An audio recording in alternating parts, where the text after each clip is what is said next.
Hello， 大家好，我是卓卓。今天我们来看这款车起亚的狮铂拓界，就这几个字啊，单拿出来都认识，但不知道为什么放在一起就觉得这么陌生呢？就现在别犹豫，大家把这个完整的车名给我打在公屏上，我看看有多少人能写对。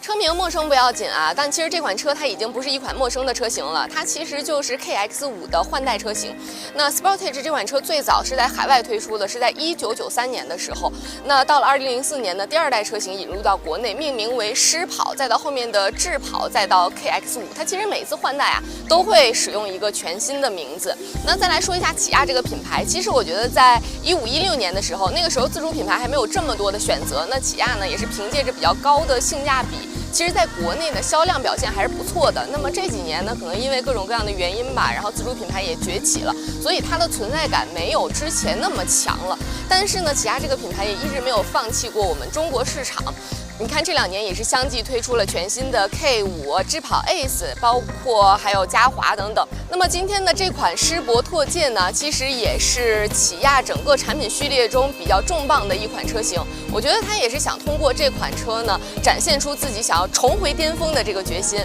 那我们知道起亚呢，韩系车它其实设计一直是比较超前的。那相比于其他的合资品牌，像一些日系啊、美系车呀、韩系车的设计一直都是有自己的理解的。我们来看一下全新的狮铂拓界它的设计啊，这款车它其实是基于海外版的 X-Line 版本的车型来打造的。它其实相比于海外的那个普通版车型呢，要更加运动、更加激进。那前脸的造型呢，我们其实看起来，我第一眼觉得还是比较熟悉，尤其是中网的这个位置，还是我们熟悉的那个虎啸式的家族式设计，其实跟全新 K5 的那个样子还是挺像的，就这个部位。然后起亚的 logo 呢是在去年换新的，然后现在看起来就更加简洁了，相比于之前的那个，就是看起来更加符合现在的这种审美。然后这款车呢，其实前脸就比较引人注目的，肯定是它这个回旋标式的日行灯。你看它这个日行灯占据了整个车头比较大的一个位置，就特别的醒目。然后另外就是它除了整个车头前脸呀，然后包括保险杠的这个位置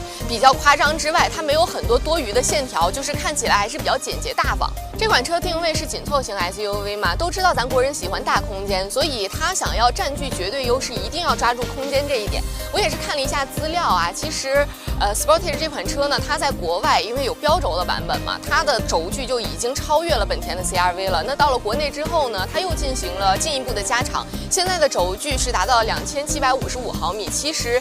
基本上快要赶上一台中型 SUV 的尺寸了，所以空间方面是不用担心的。再就是设计了，它整台车的线条其实都比较简单，侧面的腰线呢是采用了分段式的，在这个后视镜下方这样一条，然后到车尾那里呢是分开了，然后到车尾那里你能看到营造出了一个小小的肌肉感，看起来还挺好看。就是我觉得它侧面的那个尾部的那个位置是我最喜欢它的地方。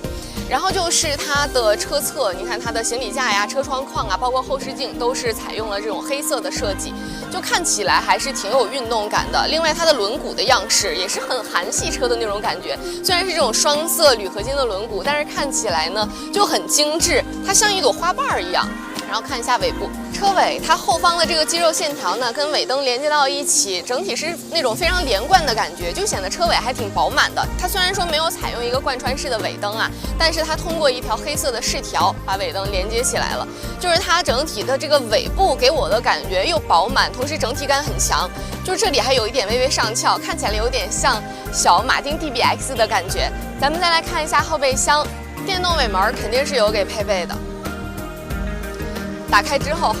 大家一眼就可以看到这一目了然、非常宽敞的空间。打开这个盖板之后，里面也是有很充裕的这种小的储物格给隔开了，可以放一些零碎的东西。配置方面呢，12伏的电源、挂钩、锚点都有给配备。这边是座椅一键放倒的拉手，实用性还是挺强的。好，现在上车吧。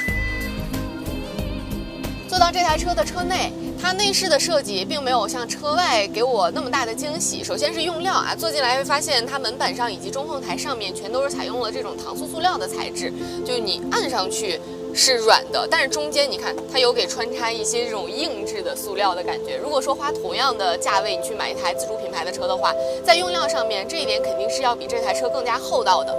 另外就是设计层面了，整个你坐在前排感觉空间感还是比较宽阔的，因为它这一块双12.3英寸的连屏是一个曲面屏，就感觉会有一点点包裹感。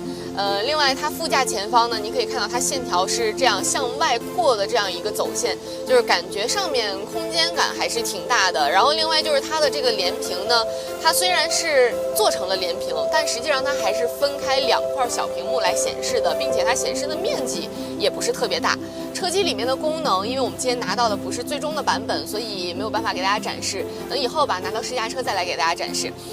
再看一下它整个 T 字区这块的设计，中间有一块小的这个塑料的装饰面板，就是看起来还是挺有韩系车的那种设计的小心思在的。另外它的这些按键呢，全部都是触控式的，按下去你只是能听到这种声音的反馈，并没有那种像震动的那种反馈。如果说加上震动的反馈，我觉得手感会更好一点，也会更加凸显高级感一点。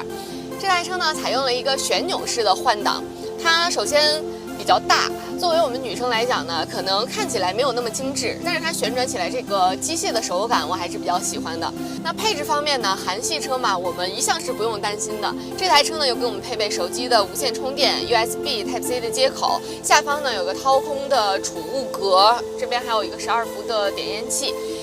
另外就是主副驾的座椅通风跟加热，还有2档调节的座椅记忆。在多功能方向盘上面呢，我们能够看到自然语音的按键，还有一些驾驶辅助的功能。一个小惊喜啊，这台车配的是哈曼卡顿的音响，